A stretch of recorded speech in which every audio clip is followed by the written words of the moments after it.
look for a home 30 years ago. Seems like yesterday. I finally found a great home. It was a starter home, 3 bedrooms, 2-car garage, nice backyard on a cul-de-sac. And it was a little expensive for me. It was $88,000.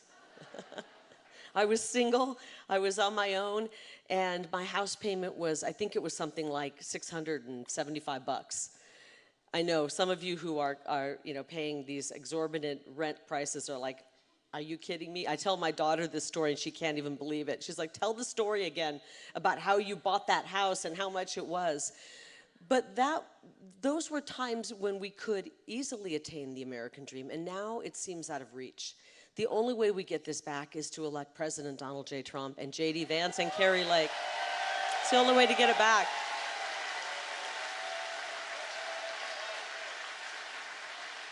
Now, I'm not going to promise that we can deliver $88,000 median price homes, but I am going to promise that we're going to turn this around and we're going to bring back the Trump economy. Who misses the Trump economy? And we're going to bring back great jobs that are high-paying jobs, and we're going to bring back manufacturing to Arizona. I'm ready for that. This is called the America First movement, and I want to reach, if anybody's watching, I feel like we already have this group. We're already voting. Is anything going to stop you from voting? No. Would you crawl across broken glass to vote? Me too. We're going to vote, but we need to get out there and make sure others do. And I want to reach people who aren't, sure if they're going to vote. They just don't feel compelled to vote. This is the America First movement. You are welcome. Our arms are open to you. If you want a secure border, we want you in the America First movement. If you want safe streets, we want you in the America First movement. If you want affordable prices once again, come on into the America First movement. That's what this is about. I didn't say Republican first. I didn't say independent first. This is America first. And I know, yes, indeed.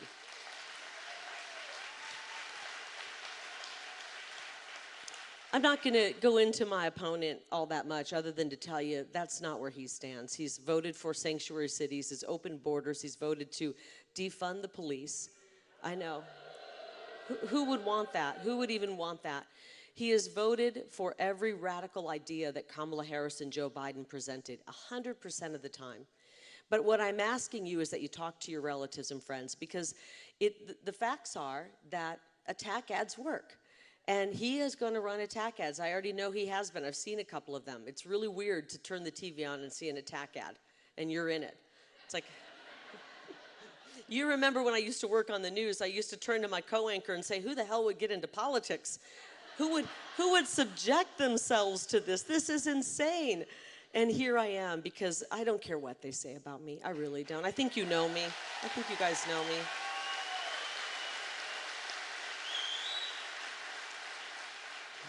But the fact is, these ads work, and they find that when you look at the science behind them, they really work with people who are 65 and older.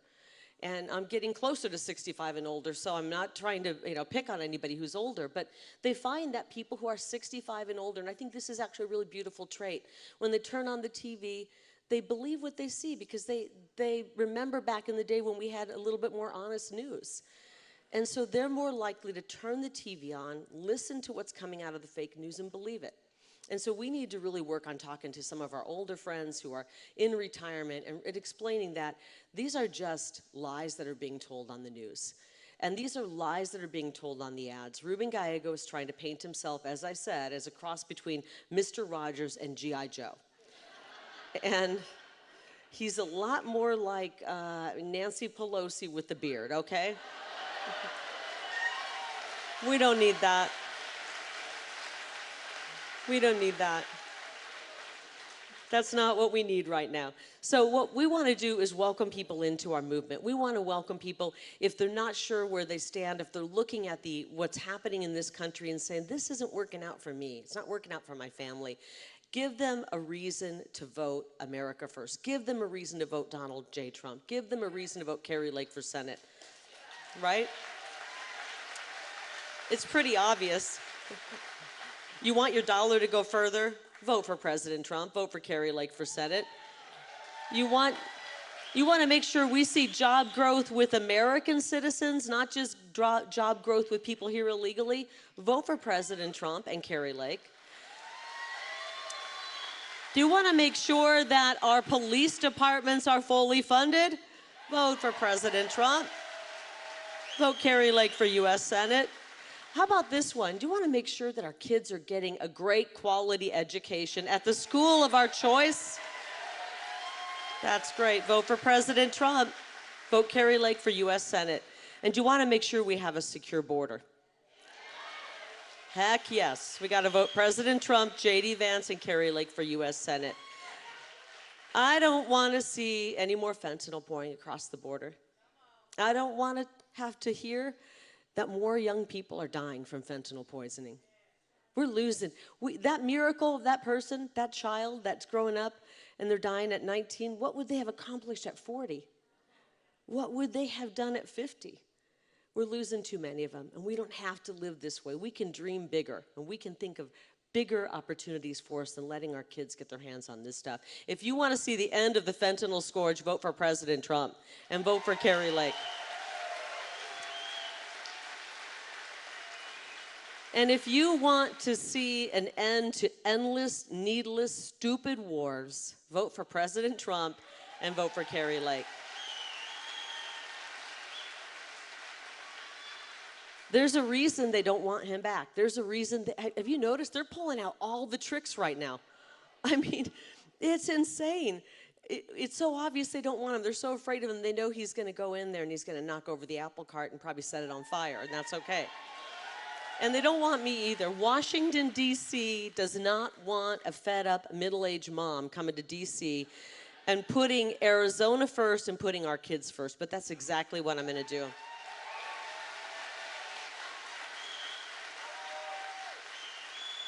There's a lot of lobbyists in D.C. who aren't looking forward to me either. But I want you to know, you're busy. We've got to make time and carve out time over the next 2.5 months to go knock on doors and chase ballots. And I know that you guys are going to do it. If you're a mom and you have 2 free hours a day and you would normally have a little bit of me time, no. We need you to have ballot chasing time, okay? But after November 5th, then you can get back that me time and have fun. And you don't want to have to worry about going to Washington, D.C. and fighting tooth and nail for your kids. When you elect me, I'm going to go to Washington, D.C. and fight tooth and nails for your kids. I promise you that. I promise you that. I'm going to end it with, we can change all of this.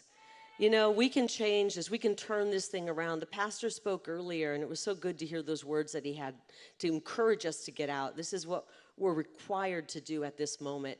I just want to remind you, sometimes it feels like God has been diminished because he's been pushed out of culture. He's been pushed out of some families. He's been pushed out of a lot of lives. But that same God who chose Moses, that same God who parted the Red Sea is the same God that we have with us today. We got to remember that. He's almighty. He's absolutely almighty. And just as he was with Moses, and just as he was with David when he took down Goliath, and just as he was with those 56 incredible, brave men who signed those founding documents that started this whole ball roll in America, he is with each and every one of us today, right? We got God with us, and that's for sure. So guys, we've got God on our side, and we look into our children's faces, and that's our motivation, to get out, chase ballots, get involved, vote President Donald J. Trump, and vote Carrie Lake for U.S. Senate. Thank you so much. I love you all. Let's win in November. Let's do it. Thank you.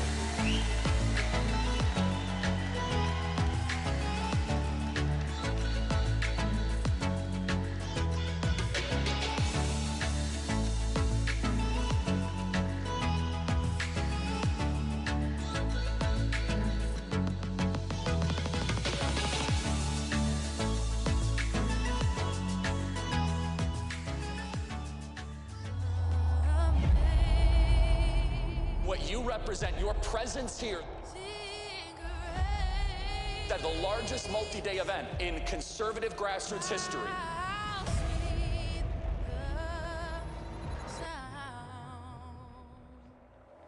Is a message that will be heard by these people. Mesa Arizona, people from all over the country. It's quite remarkable because it brings everybody together. One of my favorite of the year. Energy, Elect doesn't want you to see it.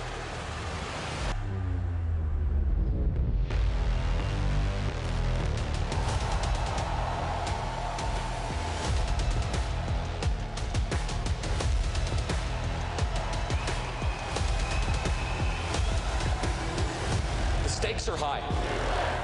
We have only begun to fight.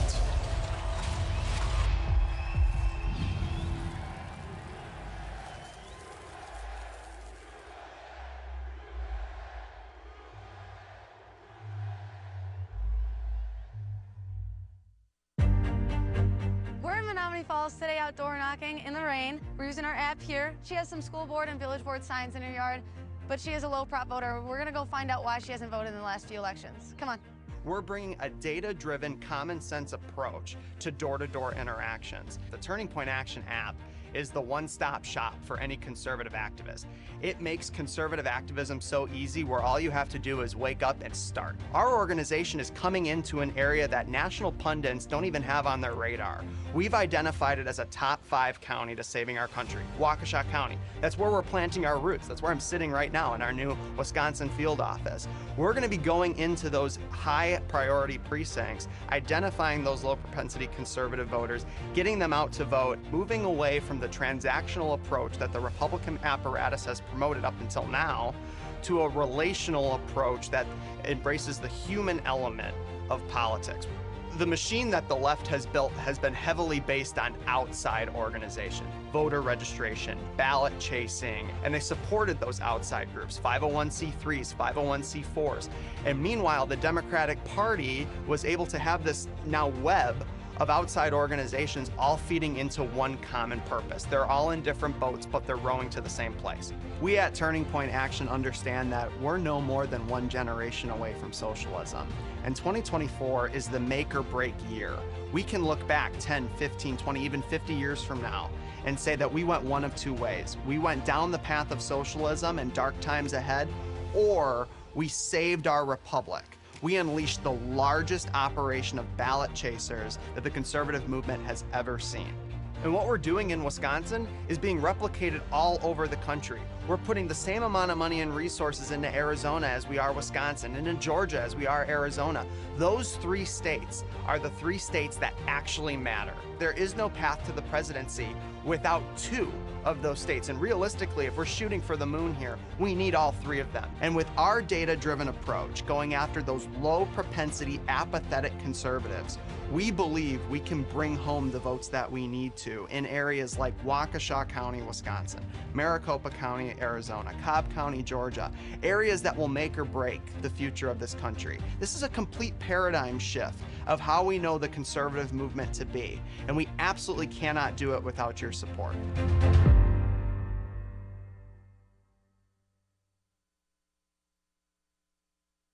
This year's election was, quote, the most secure in history. The most secure. The most secure. The most secure. The most secure. The most secure in the history of the country. We did it. We did it, Joe. You're going to be the next president of the United States. Good evening, my fellow Americans. We're facing an inflection point in history. One of those moments where the decisions we make today are going to determine the future for decades to come. The U.S. has given Ukraine over $100 billion in aid so far. Prices went up another 11 cents overnight, and now they're topping $6. Stores are locking up everything to try to combat theft. And even those who have seen pay raises have not seen raises higher than the rate of inflation.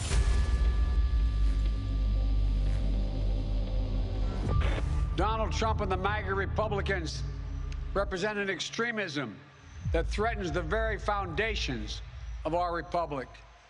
And that is a threat to this country.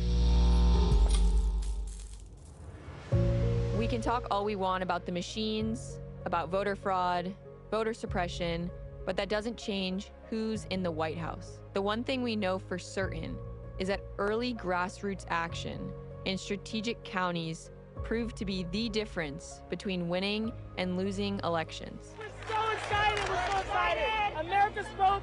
We won! so excited. The left was more organized, more strategic, better funded, and they played the game. Who's the losers now? The left hired thousands of paid activists to knock doors, engage with the local community, and most importantly, chase, track down, and ensure the submission of ballots. Republicans had no counter to this, but even without this strategy, we were on the verge of victory, not only in Arizona, but the whole nation. Democrats have been perfecting voter outreach programs like this for decades. Meanwhile, Republicans have relied on messaging and candidate quality alone, until turning point action. We are targeting the 3 most critical states in the 2024 election: Arizona, Georgia, and Wisconsin. 72% of outcomes show Republicans must win these states, and we are leading the fight. No other organization has developed a plan as bold and comprehensive as Turning Point Action. We plan to hire full-time representatives to embed communities beginning 6 months in advance of Election Day. Paid ballot-chasing reps will be trained and supported by Turning Point Action technology to target low-propensity voters and get them to turn in their ballot. We must do a better job of getting our base to show up and vote. We are doing the work to help turn the tide and take back the White House in 2024. Delayed action will cost conservatives elections, but more importantly, the future of our country. Act now with Turning Point Action.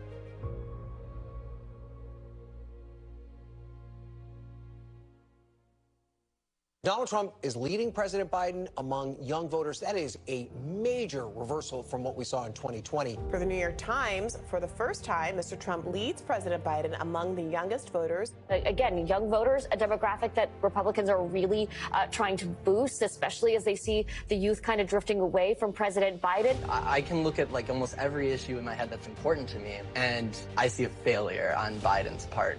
I see such promising trends. Young people are moving conservative in record numbers. In fact, young men are the most conservative they have been in the last 50 years. We are the party of people that shower before work and shower after work. The people that get their hands dirty. The people that protect our streets. The people that manufacture our goods and products. The people that built this country. We need to win in November. This is not just a football game.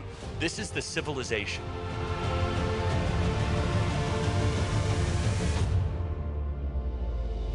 Turning Point Conference, neo-Nazis were in the front of turning out there. So you are complicit. Twitter censors set Charlie Kirk's account to do not amplify. The attack happened after Gaines spoke last night to students at a Turning Point USA event. Police escorted her to safety, and she was forced to barricade for 3 hours in a classroom. Police did not make any arrests. We absolutely have to get Biden reelected. Arizona's election was free and fair. Tyler Boyer is right here on the top of the indictment. She is charging them with conspiracy, fraudulent schemes and artifices, fraudulent schemes and practices, and forgery. Forgery for signing a document believing that Donald Trump won the state of Arizona. There's no guarantee we're going to win. There's no guarantee we're going to lose. But there is a guarantee that you can collapse at the finish line, that you could give everything you can.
All right. Look at this crowd, guys. This is awesome. How we doing, folks? Oh, come on, come on. This isn't a Kamala rally. I said, how we doing, folks? All right. Well, my name's Brett Galashewski. I'm the Enterprise Director for Turning Point Action. Some of you I met out in the line today. Some of you just saw me in the video a couple minutes ago. Thanks, guys. Thank you. Super excited to be here today. I am just absolutely amazed at this crowd. Look at this crowd, guys. Unbelievable. You guys stood out in 109-degree heat today to be here to watch Charlie Kirk and JD Vance talk about taking back our country. Unbelievable. I was just out in the overflow room talking with them. Hundreds of fired up patriots in that room too. It's just super fired up about saving our country, guys. Thank you so much for being here. Thank you so much for fighting the good fight and packing out this room. I want to talk to you guys about a couple cool things that I need you guys to do walking out of here, right? Because it's no good going to events like this if there's no action to back up the enthusiasm that you guys have right now. 3 things. You guys probably signed up with our awesome field staff while waiting in line today to attend one of our future Super Chase events. What are Super Chase events? This is the idea of getting a bunch of people together and sending out a massive army into areas of Arizona that we absolutely need to rack the score up in. If we get 100 people together on a Saturday morning here in Mesa and we all go out and knock 20 doors, do the math. How many doors did we just hit? Thousands of doors, guys, in a 1-hour span. Just boom. That's the Army, the force multiplier effect that we're looking to create. tpAction.com/superchase. Early ballots drop in 1 month. That's when you can start to receive your early ballots in the mail. At that point, here in Arizona, we're going to be holding those Super Chase events literally every single day up into election.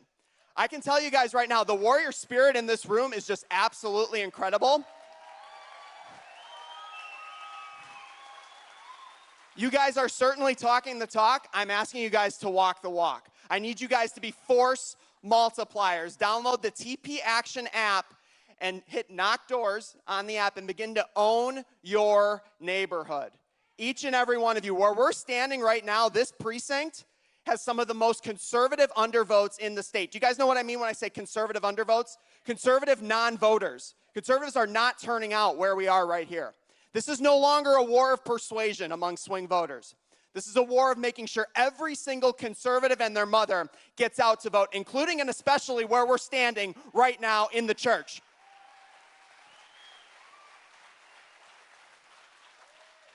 The other thing I want you guys to do, and this is super easy to remember, tpAction.com/100. That's our Commit 100 program. I want each and every one of you to sign up for that program today. What is it? It assigns you 100 voters here in Arizona to chase ballots with. If each and every one of you, the thousands of people that are in this room right now, chased 100 ballots, think of the impact. It's the biggest nightmare the left will ever see. Think of the impact that you guys will make. And for those that are watching on the live stream right now on our Twitter page, we hear it all the time. We hear, hey, I don't live in Arizona. How can I get involved and help the fight in Arizona? If you have friends and family outside the state that want to sign up and get involved with us, Commit 100 is perfect for them. We assign them 100 voters, and if your friends and family from outside of Arizona want to come here in the fall and chase ballots with us, we'll put them in a hotel.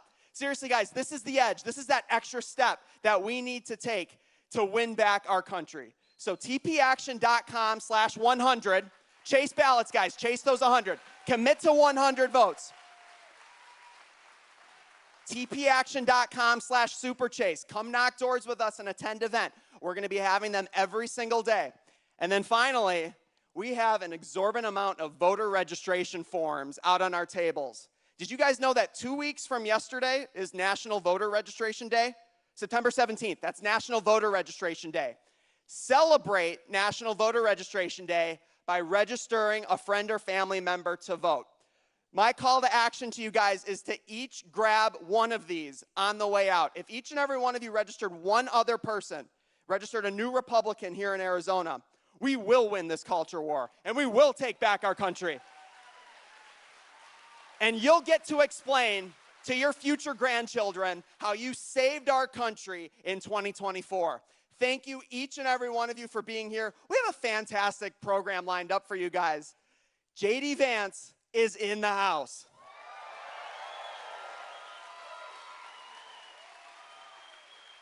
Oh, wow. You guys are awesome. Well, all right, guys. Enjoy the show. Again, tpaction.com/superchase, tpaction.com/100. Register a friend or family member to vote. We want all of these off the tables by the time we clean up tonight. Let's save our country, folks. Take care. He opened the prison doors. He parted the raging sea. My God, he holds the victory. There's joy in the house of the Lord. There's joy in the house of the Lord today. And we won't be quiet. We shout out your praise. There's joy in the house of the Lord. Our God is surely in this place. And we won't be quiet. We shout out your praise. Oh, we shout out your praise.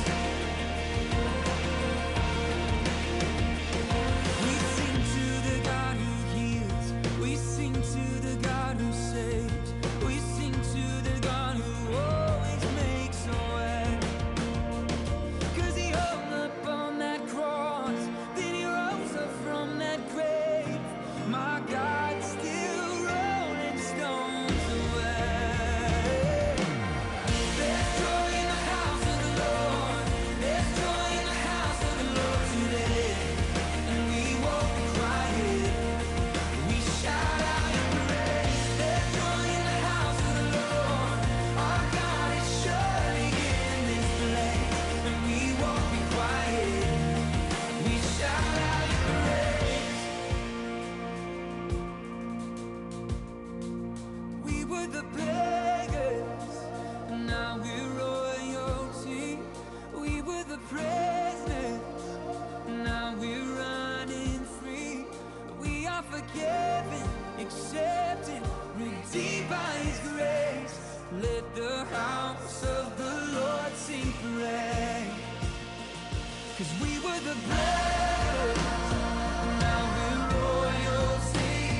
We were the prisoners, and now we're running free. We are forgiven, accepted, redeemed by His grace. Let the house of the Lord sing praise.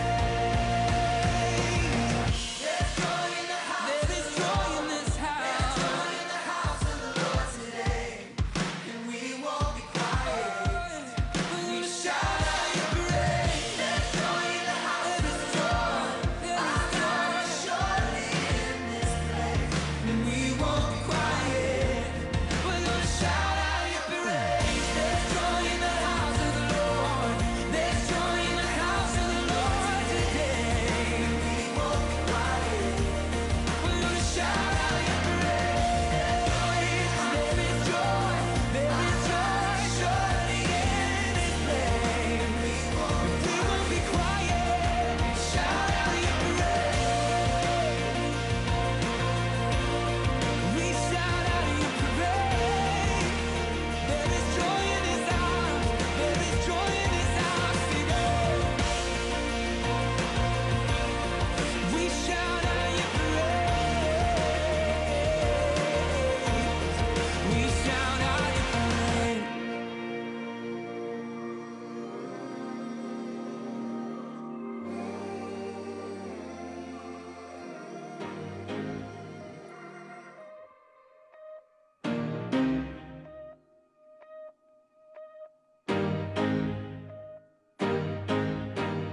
I was dead, I was lost, I was asleep at the wheel, I was drifting off.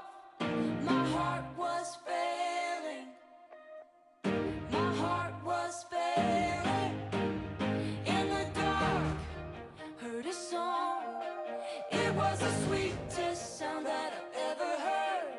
And my soul went sailing, yeah, my soul went sailing. I'm waking up, I'm waking up. I can feel my heart beating and breath in my lungs, like a shockwave burning inside of my chest. I should have been gone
Just to rise and standing up. Life awakened through your love. For the battle you won. Breathe in me. Sticks and stones may break my bones, but only you can make these bones come alive.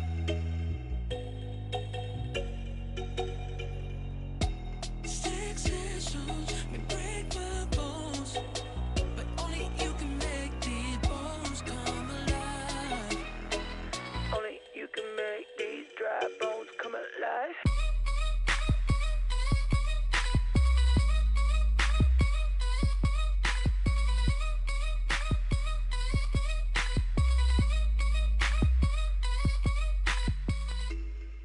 I hear an army rising up, like a rocket taking off. For the battle you won, breathe in me. Just to rise and standing up, life awakened through your love. For the battle you won, breathe in me. Sticks and stones may break my bones, but only you can make these bones come alive. Yeah, only you can make these dry bones come alive. Sticks and stones may break my bones, but only you can make these bones come alive. Only you can make these dry bones come alive.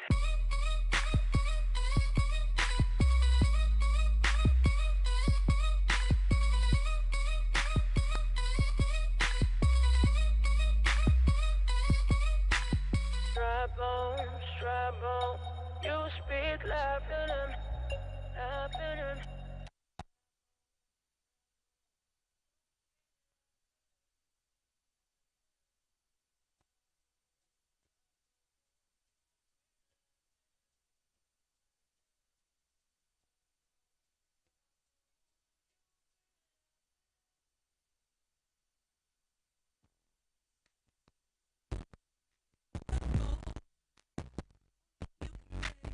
Bones come.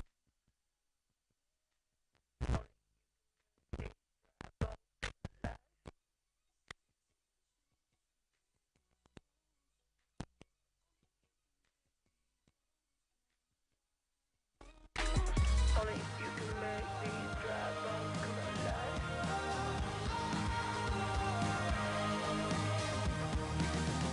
Come to the light, come to the living water, never runs dry.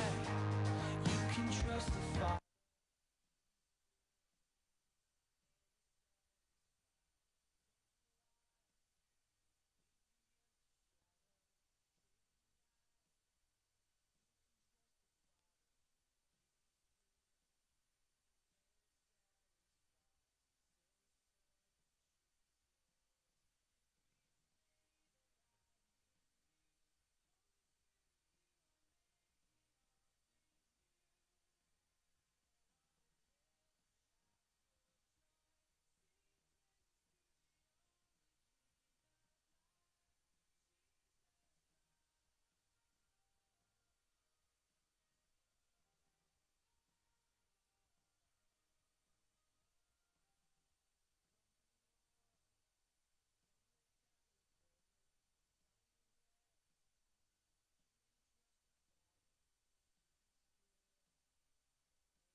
Ladies and gentlemen, please welcome Charlie Kirk.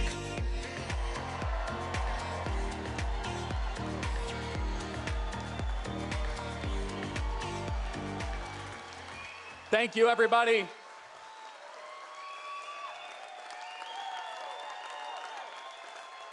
Are we going to win Arizona in November? I love those signs. I love that. Trump, Vance, secure the border. I got to tell you, I'm so excited to have this conversation with JD Vance tonight and to have it at a church. I'll tell you what, I want to shout out my friend, Pastor Ryan, who does an amazing job of running this church. Give it up for Pastor Ryan. Hey, Lucas. We are right here in East Mesa, where the election very well might be decided. Now, yes, this is Republican country out here, but you know there are thousands and thousands of voters here in East Mesa, right near Queen Creek, right near Apache Junction, where people get ballots in the mail and they don't submit them. My vote doesn't matter. It doesn't matter.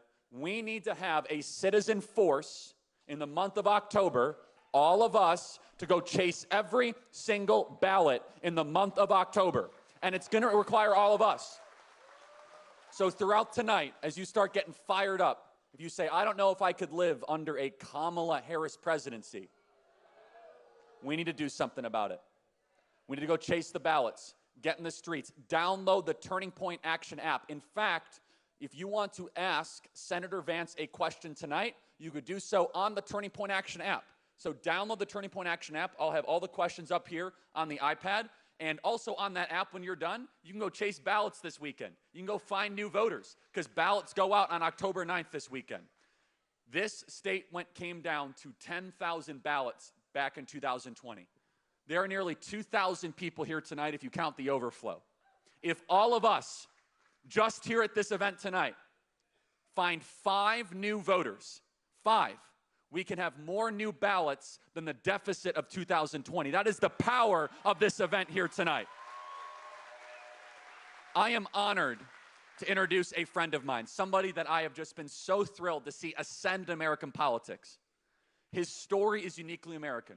Growing up in poverty, difficult circumstances, serving his country honorably and heroically in the United States Marine Corps, building an amazing business, defying all the odds, becoming a U.S. Senator from the great state of Ohio, being an America First champion in Congress, and somebody who I know will bring this vision of a restoration of this country to Washington, D.C. to be a fighter for us all, and will be a loyal and courageous and bold partner with Donald Trump to make America great again. Join me in welcoming the next Vice President of the United States, JD Vance.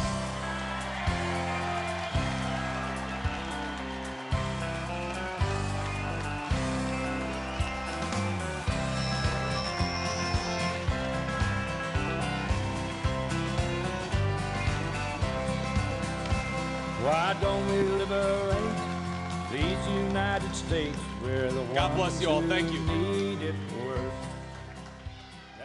So JD, welcome to Arizona. It's good to be here, man. Hello, Arizona. How we doing?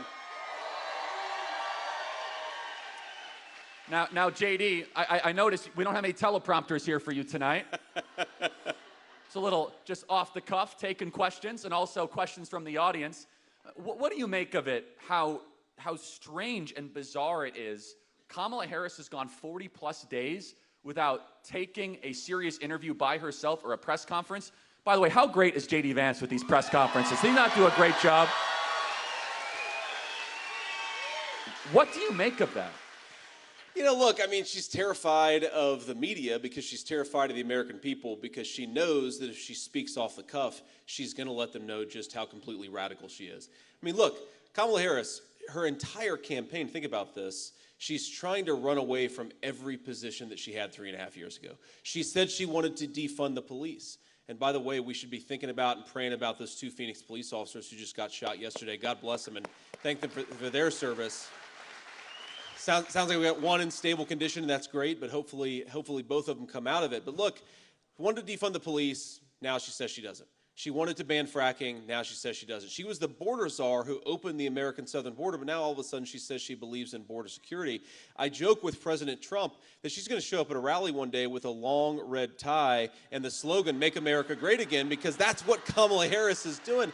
She's pretending to be, you know, we had a rally, Charlie, where the president, he called me right before I went out, and he said, "What do you think's going on here?" And I said, "I don't know, sir. I think maybe she wants my job." She realizes the Kamala Harris campaign is not going well, so she wants to replace me on the ticket. But we cannot let the American people forget how radical she is. She is exactly what she said she was. She is exactly what she has governed as. And the reason why she only talks to the American people with a teleprompter sitting in between them is because she knows the American people can smell a fraud, and she is a fraud, and we have to remind people of it. And we saw this on display at the DNC in Chicago, where they pretended to be something they were not. Now, the radicalism they allowed to slip here or there, but basically it reminds us the country is not nearly as liberal as its leaders have become. That the country is a center-right country, that we want borders, that we do not want men in female sports. Right. That we want sound currency. And she knows that if she ran as what she truly is, a San Francisco liberal, that the people would reject that soundly. So we must not just remind her, but let's go through that record. It's very important. Just on the police in particular. What did she do in 2020, 4 years ago? She donated to a bail fund, is that correct? Yeah, it's almost hard to believe, Charlie, but I've looked this up. It actually is true. Remember when there were rioters in the summer of 2020 that burned down the city of Minneapolis and a bunch of other cities on top of it? Now, they didn't catch a whole lot of them, but they did catch some of those rioters, and guess who was at the front of the line trying to bail them out of prison? Kamala Harris, who now says that she supports police officers. We can never let her forget it. She was bailing out the people who were attacking police officers and burning down a great American city. That is the record of Kamala Harris, and let's have a president like Donald J. Trump who actually supports our police officers who keep us safe. It's very simple stuff. Now, But it actually gets worse, Charlie, because Kamala Harris, she likes to say that she was a tough-on-crime prosecutor. Her record as prosecutor is that she turned San Francisco into the high-crime problem that it is today. San Francisco, by the way, one of the most beautiful cities in the country before Kamala Harris got a hold of it. And after she let the drug cartels, the drug dealers, and everybody else take hold of San Francisco, you're now at a situation in San Francisco where if you call the police, unless you're getting actively assaulted, they will say sometimes, "Call us back in a couple of hours." They're so overwhelmed, and that is the record of Kamala Harris. So we can't, again, Charlie, this is so important, we can't let people forget exactly who she is. And remember, it's not just that she said all these crazy things back in 2020, it's that she has governed like a San Francisco liberal. And this is the kicker, that she's also attempting to do some sort of a mind manipulation trick. She's the current vice president of the United States, right, everybody? She's in office right now. So, Charlie, it takes a special level of shamelessness. And maybe I've only been in politics for 2 years, so I just haven't reached that level. But to look at the American people, even though she's reading off a teleprompter, and to say, on day one, we're going to make groceries and housing more affordable. On day one, Kamala Harris says this, we're going to tackle the American southern border. Kamala, day one was 3.5 years ago. What the hell have you been doing the whole time?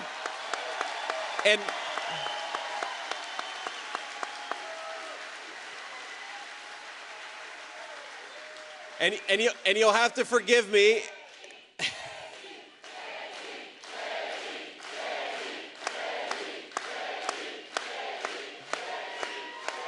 Thank you. But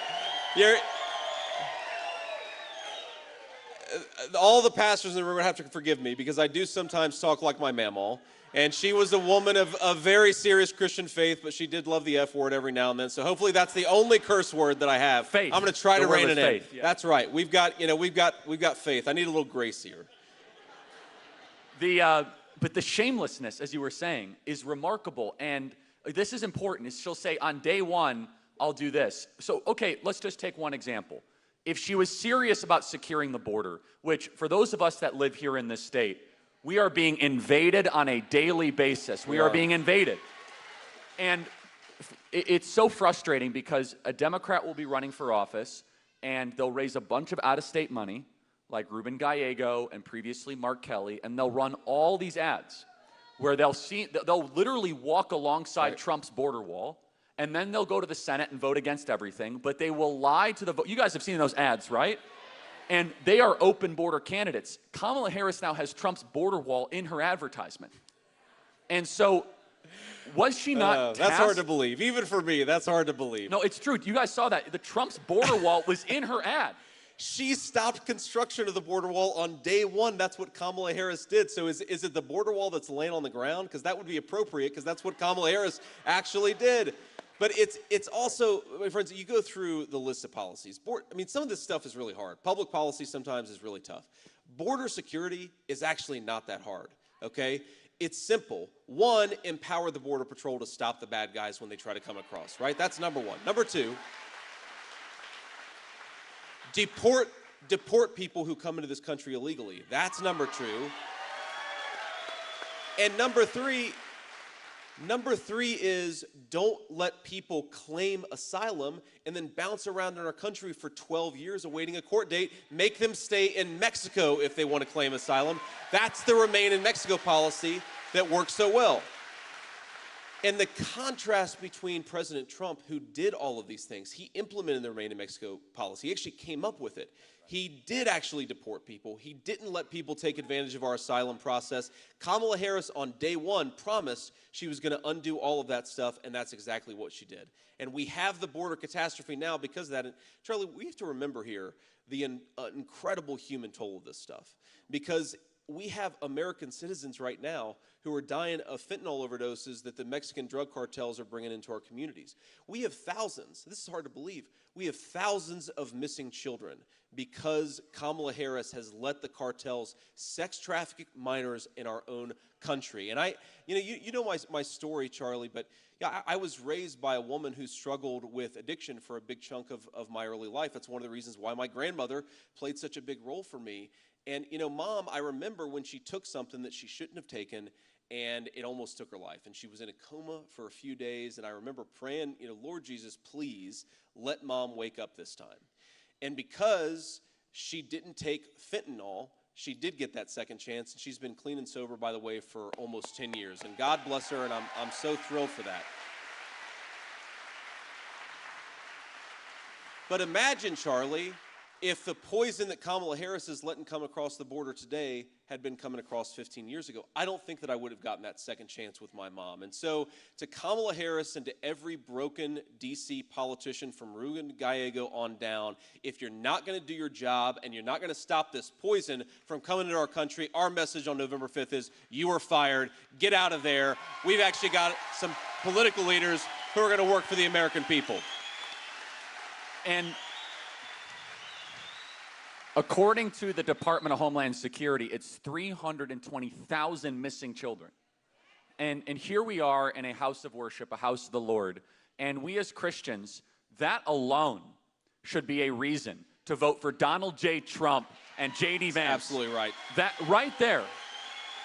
And can you speak to that, JD? Because yes, we as Christians must care about the children. It is so clear in the scriptures. It says, it is better for you to have a millstone hung around your neck and thrown into the sea than to go after one of these little ones. Amen. And 320,000 children. JD, it's almost hard to believe. It is hard to believe, but this is what our government leaders have done, 320,000 kids. And we know, by the way, a lot of those kids have lost their lives. A lot of those kids are being sex trafficked by some of the most evil people in the world. This is the wages of Kamala Harris's disastrous border policy, and it's happening every day in this country. We have to remember that they told us that Kamala Harris was the compassionate person when it came to the border. Remember when they said Donald Trump is the person who wanted to separate families? No.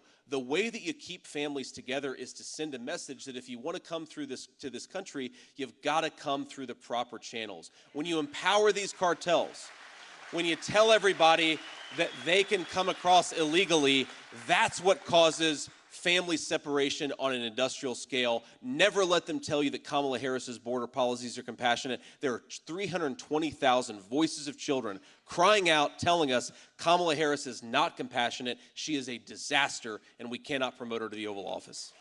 And there's They frame it as, you're right, a compassion issue. And it's not compassionate for anyone involved, including also, you guys feel it in our neighborhoods here in the Valley with crime going up and the break-ins. And you guys see what's happening. And it's happening all across the Valley right now, where we have seen the toll of this illegal invasion. And they're sending them all across the country as well, where every single state has now become a border state. And now, God forbid, and I want you to speak about this, JD, because you speak about it so eloquently, God forbid, and this happens all the time, unfortunately, a 16-year-old makes a mistake at a party at 2 a.m. on a Saturday where he takes a drug that otherwise would have just been, you know, a bad night, but he could end up dead because of something laced with fentanyl. Can you speak about that? Because that is, every week we see that story coming out of the Valley. Yeah, so I was in Valdosta, Georgia, just a couple of weeks ago. And they showed me the interdiction unit where they interdict all the drugs that are coming into Valdosta, Georgia. 60,000 town, very small town. Boxes and boxes of candy. I'm talking about like Sour Patch Kids, Nerds, things like that. And I said, why are these in here? And it's because the cartels have figured out that if they make this stuff look like childhood candy, it's more likely to get through. So now what happens when a kid picks up a packet of Nerds on a playground or opens up a packet of candy in his high school, and now that kid is going to die because he took a piece of candy? Or even to take it a step up, I mean, we're in a church and we believe in the Christian faith and forgiveness. We believe in second chances. It's one of the core messages of the gospel. It really bothers me when you hear about some kid who, you know, they smoked a joint and it was laced with fentanyl, or they got into a pill and it was laced with fentanyl, and now a childhood mistake took their life. And you'll even hear sometimes when I talk about this, you'll hear sometimes people on the radical fringe say, well, they shouldn't have taken that in the first place. And that totally misses the point. And by the way, have some compassion for your fellow citizens, right? But I know, Charlie, you've got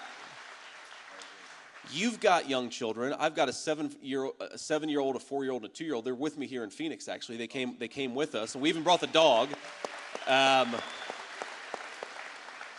German Shepherds don't like the Phoenix weather, it turns out. But I think I want my kids to grow up in a country where our neighborhoods are safe enough they can make a mistake without it taking their life. And I want them to be able to deal with their childhood mistakes and with their problems and with their sins at church instead of having it destroy them. And that is what Kamala Harris has done. She's taken safety away from our kids. She's taken second chances away from our families. And from a policy perspective, this is a decision. This is not happening to us. This is a very important thing, is that the Democrats and Kamala Harris, they frame the border issue as if it's this uncontrolled thing happening and that we have to just kind of manage it, as if it's like a natural disaster. Let's be clear. We are allowing it to happen. What is happening is an act of the will. Can you speak about that, JD? Yeah, man, it's an unnatural disaster, and her name is Kamala Harris, right? That's exactly what's going on here, is we've got leadership that refuses to do its job. I mean, we have to remember, they came in bragging about the fact that they were going to undo every single one of Donald Trump's border policies. Remember that? Remember 3.5 years ago when Kamala Harris didn't pretend to be a border hawk? She pretended to be what she is, an open borders radical, and they said, we're going to do this on day one. We're going to suspend deportations. We're going to end the Remain in Mexico policy.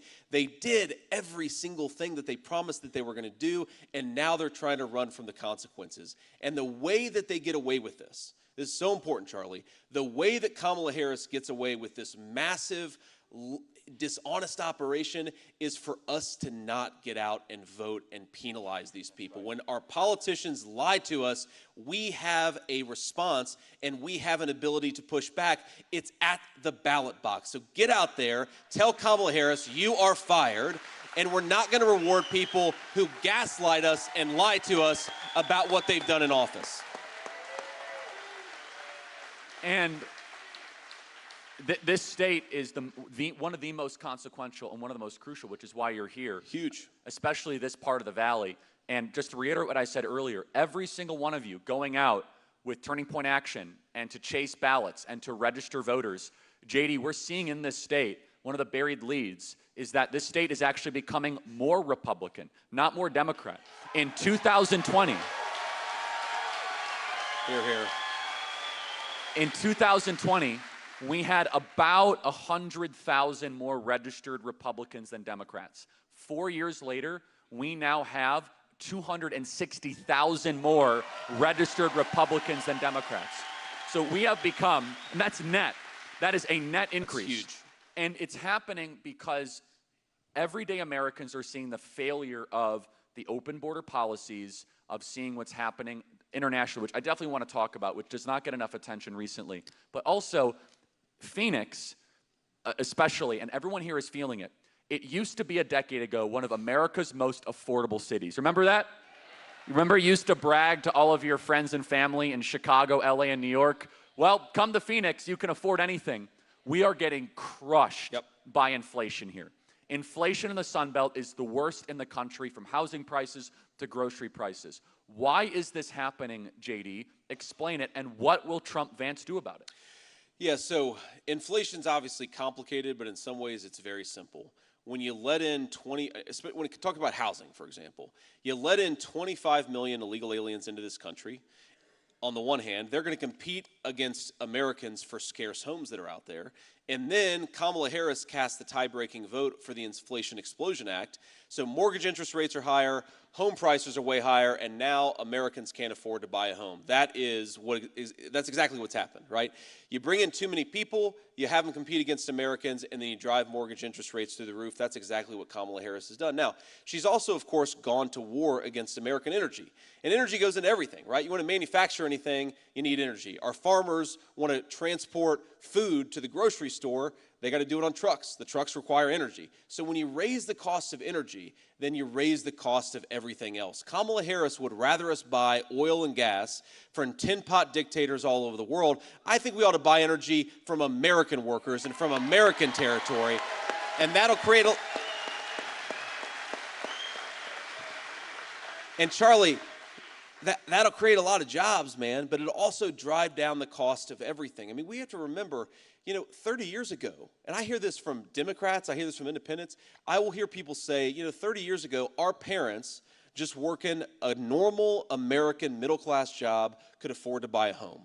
And they could afford to send their kids to a school where they were going to get an education and not an indoctrination. And even if you weren't rich, you could trust that your kids were going to walk down the street in safe neighborhoods. We have taken all of that away, except for the very rich and privileged people in this country, because they can afford private security, and they can afford to send their kids to school wherever they want to, and they can afford when Kamala Harris raises the price of energy by 50%. You know who can't afford it? The gross majority of American citizens. And we cannot forget that when these guys say that they stand for the common man or they stand for working people, you know who stood for working people and his policies backed it up? Donald J. Trump for 4 whole years. And when Donald Trump was president, one of the least reported economic miracles was the blue-collar boom. Amazing. Where those that worked with their hands, the muscular class, and I see some of you guys out here, the plumbers, electricians, the welders, those of you that shower before work and after work, those of you that are talked down to by your leaders because you don't have a college degree. By the way, I'm right there with you. I didn't go to college either, by the way. You guys are building the country with your hands, and you're increasingly joining the Republican Party because our values are together. But the muscular class of this country saw their wages go up quicker than even high-income earners. That's what happened when Donald Trump was president. There was a miraculous blue-collar boom. And this is why, JD, everyday voters, they might say, oh, I don't know how I feel about Trump, but my life was better when Trump was president. That's exactly right. We were richer. Our communities were safer. We had a border. That alone should decide the election. Can you talk about how blue-collar America, the communities that you represent in Ohio, especially, because that is really the blue-collar center of this country, they were flourishing under Donald Trump? Yes, they were. And I think it's useful to go back a little bit because we have to remember, and I hate to say it was bipartisan, Charlie. For 30 years in this country, you had Republicans and Democrats united around a very stupid principle, that America didn't need to make its own stuff. So who makes 95% of our ibuprofen? The Chinese. Who makes the antibiotics that we put into the bodies of our children? The Chinese. Who makes even some of the weapons that our troops need to fight with? The Chinese. Donald Trump, for the first time in 30 years, said, this is idiotic. We need to make more in America with American workers and for American people. Now, that was a national security imperative, right? Building thousands of American factories, that happened under Donald Trump. Like you say, take-home pay, especially for blue-collar workers, skyrocketed under Donald Trump's administration. So it was a national security imperative, but it also meant that a lot of people were better off. And I just want something very simple, and I know Donald Trump wants something very simple. If you work hard and play by the rules, you ought to be able to afford a home and a nice life for your family. It's very simple. This is not like crazy, you got to save the world and fix every problem. We just want Americans to be able to live a decent life in the country their parents and grandparents built. It's not so much to ask. We just got to fire our broken leadership and get somebody who knows what they're doing back in the White House. Amen. Let's emphasize one of those points. We have a serious housing shortage. You mentioned the illegal issue here of we're competing against foreigners for homes. By the way, what a violation of the social contract that your 25-year-old son, who's an American citizen, gets married, wants to have a beautiful family in Gilbert, and has to go compete against a foreigner for a home? We should not put up with that, okay? No, we shouldn't. Our homes should be prioritized for Americans first above foreigners, period. And so, can you speak to that, JD? Absolutely. Look, Charlie, you put it so well. This is disgraceful. Kamala Harris's entire policy is to import millions and millions of people into this country who violate our laws and then give them benefits that should go to American citizens. We could go down the line. She wants to give them homes that ought by rights to go to American citizens. She wants to give them Medicare. She said this. She wants to give illegal aliens Medicare, which would bankrupt that program and throw millions of American citizens into poverty. She wants to give them Social Security after American citizens paid into it for 30, 40 years. Kamala Harris wants to give the American dream to people who shouldn't even be here. Donald J. Trump wants to protect the American dream for people who ought to be here, who deserve to be here, and who have fought for this country their whole lives. Which is a perfect segue to her running mate. Are you guys big Tim Walz fans here? Neither am I. By the way, I know what you're thinking. Are you not excited to see JD Vance debate Tim Walz? Is that not going to be one of the best things ever?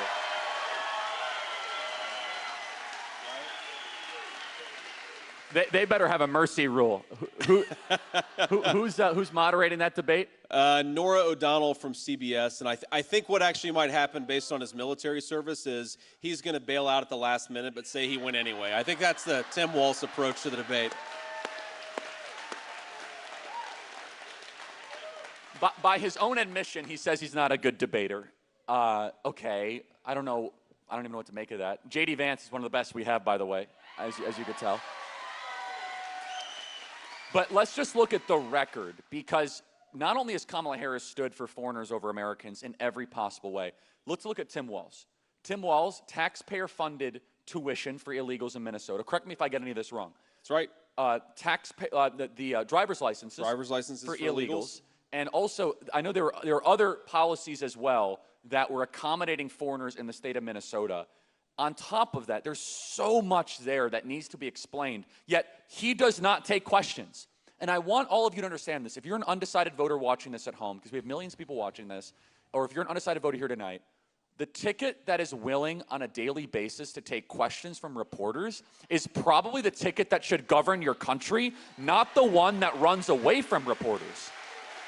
And if I may editorialize just a little bit more, why are reporters and journalists continually providing cover for the side that won't talk to them? It's very bizarre.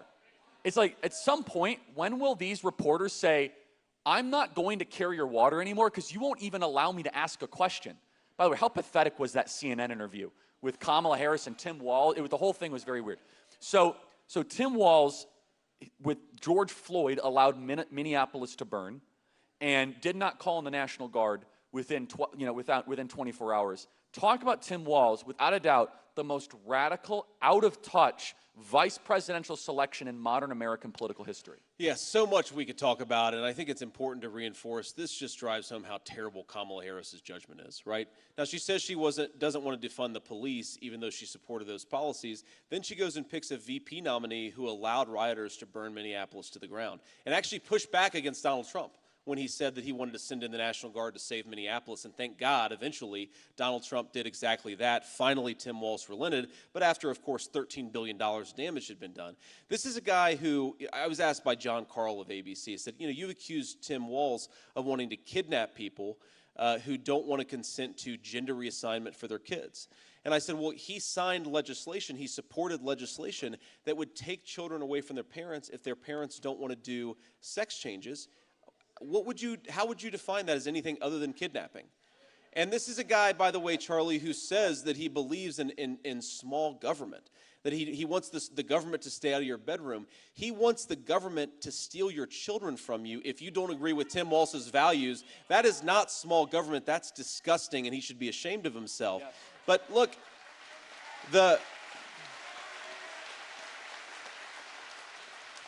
But the most fundamental issue, and we're going to keep on going back to it, Charlie, is you cannot stand for working people. He says that he's a union guy, that he supports union people, that he supports working people. You can't stand for working people if you're trying to import millions of illegal aliens to steal their jobs.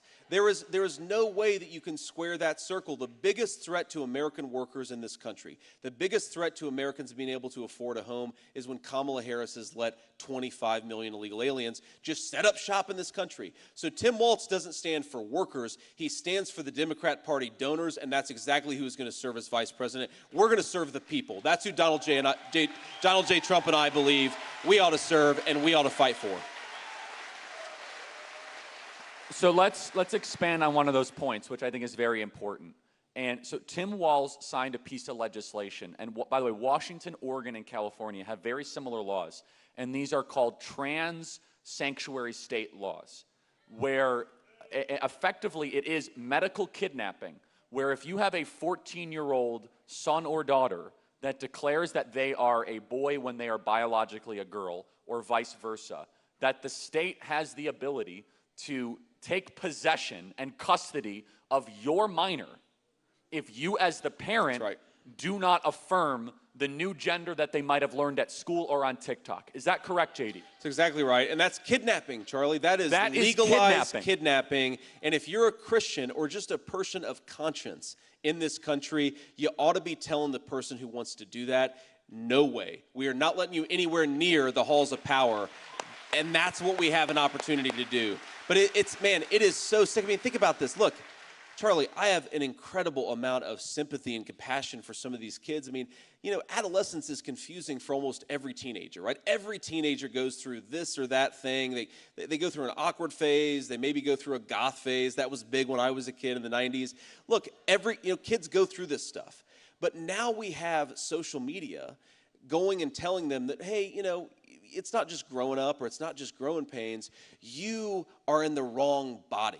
And you need to go mutilate yourself to feel like a whole person again. That's a terribly scary thing for a young teenager to go through. Tim Walz wants to take those kids away from their parents. I think we ought to encourage the parents to make those kids safe and to help them deal with whatever they're dealing with, not steal them away from the people who love them the most. It's sick, but it's not just sick, Charlie. It reveals an entire value set. You ask yourself, how could you be the governor of a state? Every protective instinct that I have as a father is if I'm in a position of leadership, I'm going to fight back against the people who are trying to burn down my city. Or I've got 3 little kids. I'm going to fight back against the people who are trying to take my children away from me because they got a weird idea in their head from social media. Or I'm going to fight back against the people who are stealing the jobs of American workers or making it unaffordable for young Americans to buy a home. Tim Walz, every single time he gets an opportunity, he fights for the people who are harming American citizens. We need a president who's going to fight for American citizens. We just don't have that right now in this country. Amen. And just to expand on that, think about it. A kid goes through a phase and now is able to irreversibly damage him or herself without parental consent. There's a reason why you're not allowed to get a tattoo till you're 18 years old. Right. Because you might do something that you might regret. And yet now we call that gender-affirming care. Only President Trump and JD Vance stand for the children of this country against that horror that is happening to our children. That's right. So expanding on that, JD, I see some of these signs out here, which is one of the 20 planks of the new Republican platform, which is no men in women's sports. It says it right there. Right there. JD, how did we get in a place where now this needs to be a policy position? And if Kamala Harris or Tim Walz took questions, maybe they'd have to answer for this. But they're okay with biological males competing in sports against females. Yeah, which is, first of all, it's so unfair to the girls. Sometimes they've competed for their entire lives to reach the height of their particular sport. And then they have to, you know, you've seen this in the swimming competitions or in the weightlifting competitions. They go up against a biological male who has advantages that are just so obvious, and it's insulting to these girls. But it's also dangerous for the girls. I mean, we of our 3 kids, we got 2 boys and a girl. I really don't want my 2-year-old to step into a competitive physical sport with a biological male because he might hurt her. And as a father, I believe that the job of fathers is to protect our daughters, not promote the people who are trying to harm them.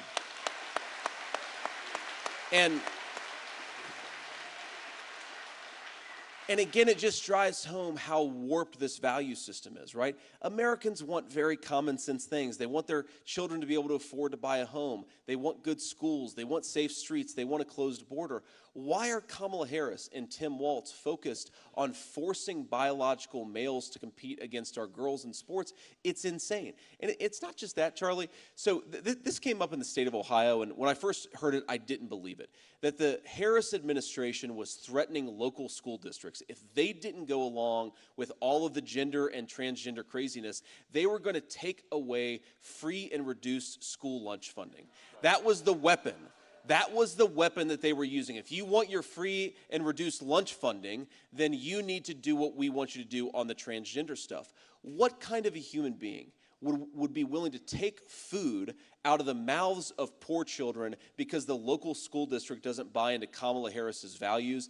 That is really sick, and we don't need to be led by people like that. We need to be led by people who support American values, who, when a local school district says, we don't want Kamala Harris's values in our school district, let's make it easier for them to live their values and easier for them to protect their children, not steal money from poor kids because we want to force something down their throat. I love it. I want to get to some of our audience questions as well. You guys can ask a question on the Turning Point Action app. If you have a question for JD Vance, I'll get them right here. Really quick, there was some breaking news earlier today. Big endorsement. Liz Cheney endorsed Kamala Harris. Oh, no. And it's so interesting, isn't it, that every failed warmonger in the established D.C., let's just say, machine, is behind Kamala Harris. That the peacemakers are behind Trump and Vance. Blessed are the peacemakers, is what the scriptures say. Your thoughts, JD? Well, maybe the best thing, not the very best thing, but a very good thing that I could say about the next presidency of Donald J. Trump is that he's going to make sure that people like Liz Cheney are laughed out of the Oval Office instead of rewarded, because this is a person whose entire career has been about sending other people's children off to fight and die for her military conflicts and her ridiculous ideas that somehow we were going to turn Afghanistan, a country that doesn't even have running water in a lot of places, into a thriving liberal democracy. And for that, Liz Cheney was willing to kill thousands of your children. Liz Cheney, you know what?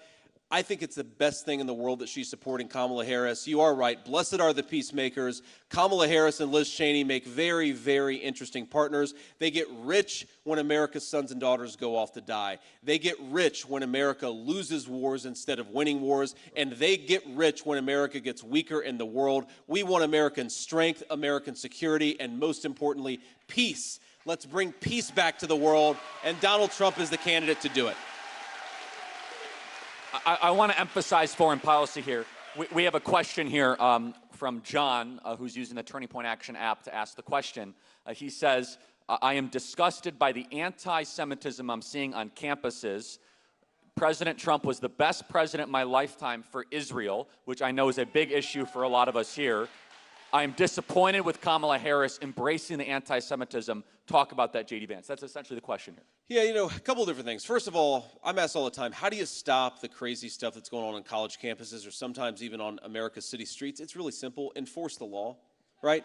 I mean, you've got a First Amendment right to say whatever you want, even if I think that it's crazy. You know what you don't have a First Amendment right to do is harass your fellow students and prevent them from going to class. You know what you don't have the First Amendment right to do? To set up tent encampments all across America's cities, turn them into garbage dumps. Let's tear those things down and get the people in those places back to work. And you know, one of the things I love about President Trump's Israel policy, about his foreign policy, period, is that he's not just tough, he's smart. And you hear Republicans, we talk a lot about this, rightfully so. Donald Trump was tough. The world feared him. That was definitely true. You know what else Donald Trump was? He was smart. He conducted American diplomacy, and he recognized that when America uses diplomacy, we sometimes get a lot more out of it than if we go and just send a bunch of Marines into a place that they shouldn't be to begin with. And let me give you an example. So, the Abraham Accords. Doesn't get enough credit for it. A huge deal for Israel, a huge deal for the United States of America.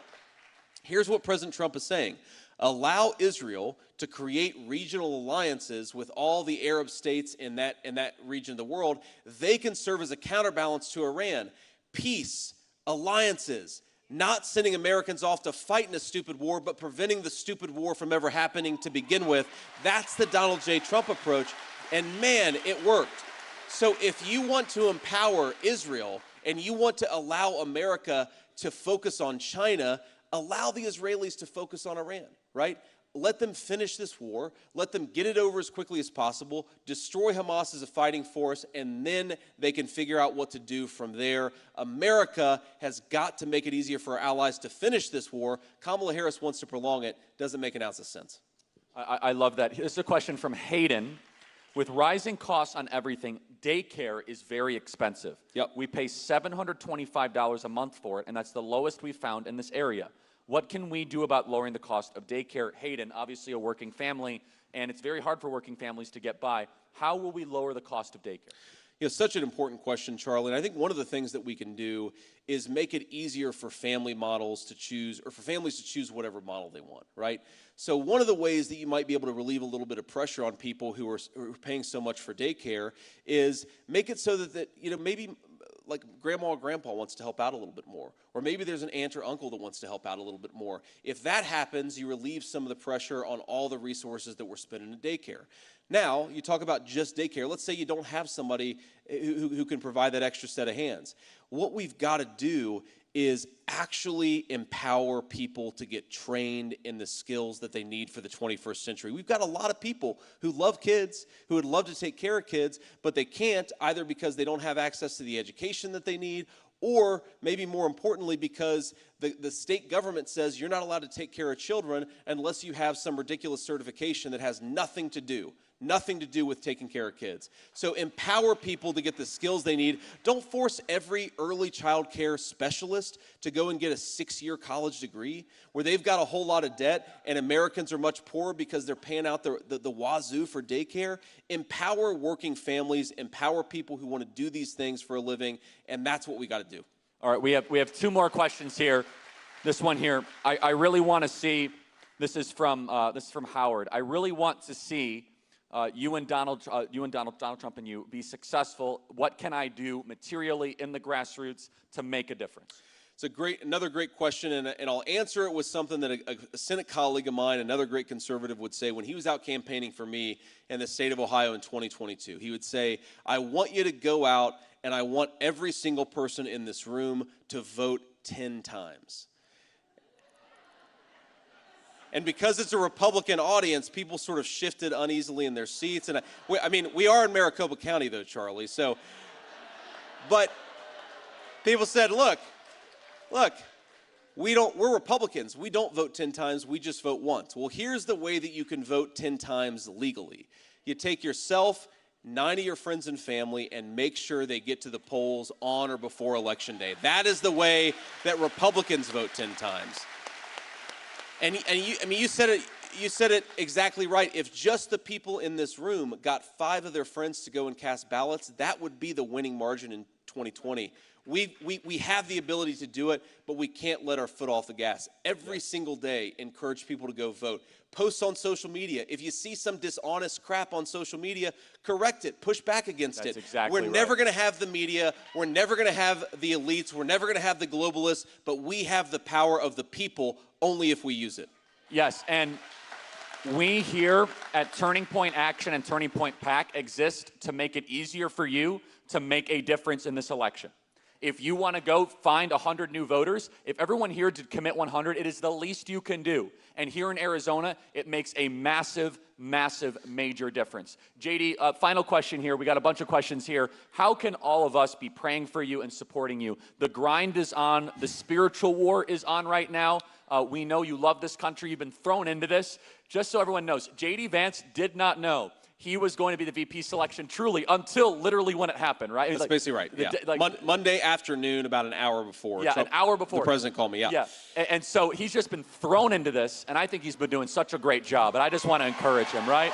Such a great job.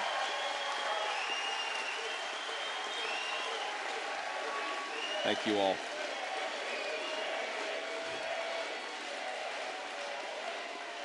Well, let me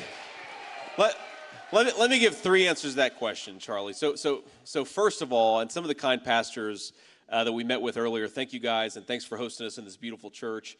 But they asked me this question, and I'll give a 3-part answer just like I gave to them. Number 1, the thing I most need is courage and wisdom. Wisdom to know the path and courage to walk the path. So if you can pray for that for me, I would appreciate it. We're out there doing... You know, we're trying to do the Lord's work every day. We're trying to persuade people. I need courage and wisdom. That's what I most need. For my wife, I'd ask, this is the second part. For my wife, I'd ask you all just to pray for strength and patience for my wife. She is an unbelievable person. I don't know if you saw her at the RNC. She did a great job. I told my team, never make me follow my wife again because, you know, you want to follow somebody who's worse than you, not better than you, and she just did such a good job, and I was so proud of her. But she needs strength. Look, she's not a political person. She doesn't like politics. She said before I got involved, she said, well, I think politics, pretty much everybody's a scumbag, and, well, honey, you're right. All but like 5 people, but I think she's been such a trooper about this, and she's been going out and doing her interviews. Please pray for strength and for courage for my wife. And the final thing is just pray for my kids that they're as insulated from this as possible because they're so sweet. I think all of you know, we've all seen kids at different phases, but we have a 7-year-old, a 4-year-old, and a 2-year-old. They're such beautiful, happy kids, and I just want them to stay that way. I don't want politics to change who they are, and so just pray that they can be as insulated as possible from this. And you know, most of all, just pray for our country. I mean, one of the things, Charlie, you know, I think that we have to do, or I should say I have to do a better job at, as the guy running to be your next vice president is, yes, there's a lot that is wrong with our current leadership. The border's wide open. We have a disastrous inflationary set of things going on that make it hard for people to afford a good life. But we still have, and I have learned this very personally last 6 weeks, flying around the country, driving around the country, we have the best country on the face of the earth. We have...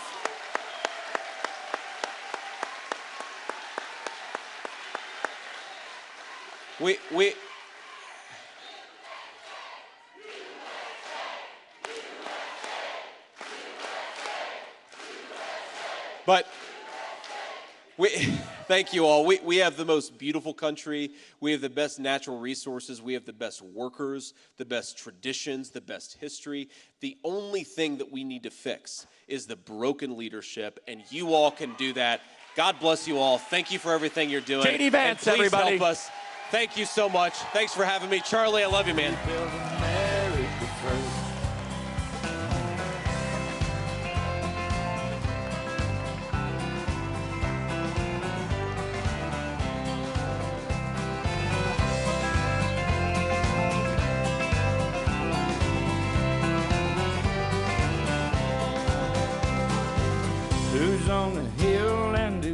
watching the valley, who's in charge of it all. God bless the Army and God bless our liberty, that gun the rest of it all. Yeah, men in position of backing away. Freedom way.